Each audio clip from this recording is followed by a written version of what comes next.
मध्ये खरं तर सुनेत्रा पवार यांनी सर्वांना अभिवादन केलेलं आहे। थोड्याच वेळामध्ये महायुतीच्या सभेला सुरुवात होईल। दरम्यान रामदास आठवले सुद्धा सभेसाठी उपस्थित आहेत।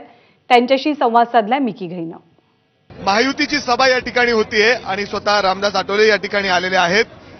मंत्री साहेब, तुम्ही बघितलं तर जोरदार सभा होतीये आणि दुसरीकडे शरद पवारांची अर्थातच महाविकास आघाडीची देखील सभा होणार आहे। आम्हाला वाटतं की सभा जी आहे त्या प्रत्येक पक्षाला सभा घेण्याचा अधिकार आहे, भूमिका मांडण्याचा अधिकार आहे। आता आमची सभा आहे, पवार साहेबांना सभा घेण्याचा अधिकार आहे, परंतु गर्दी इकडे आमच्याकडे गर्दी असणार आहे, पवार साहेबांकडे गर्दी असेल, परंतु जी मतं मिळणार आहे ती मतं मात्र या वेळेला सुनेत्रा पवार यांना मिळणार आहेत। लोकांना त्या ठिकाणी परिवर्तन हवं आहे। पवार साहेबांनी द्यायला हवी होती नरेंद्र मोदीजींना साथ, का त्यांनी पकडलेला आहे काँग्रेसचा हात।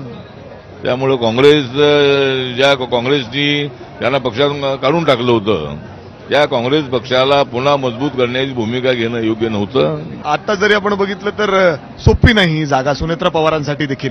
नाही, ठीक आहे, निवडणूक जी असते ती निवडणूक सोपी नसते आणि निवडणूक सोपी म्हणून आम्ही प्रचाराला लागलो तर यश मिळणं अत्यंत अवघड असतं। त्यामुळं या ठिकाणी स्पर्धा अत्यंत मोठी स्पर्धा आहे।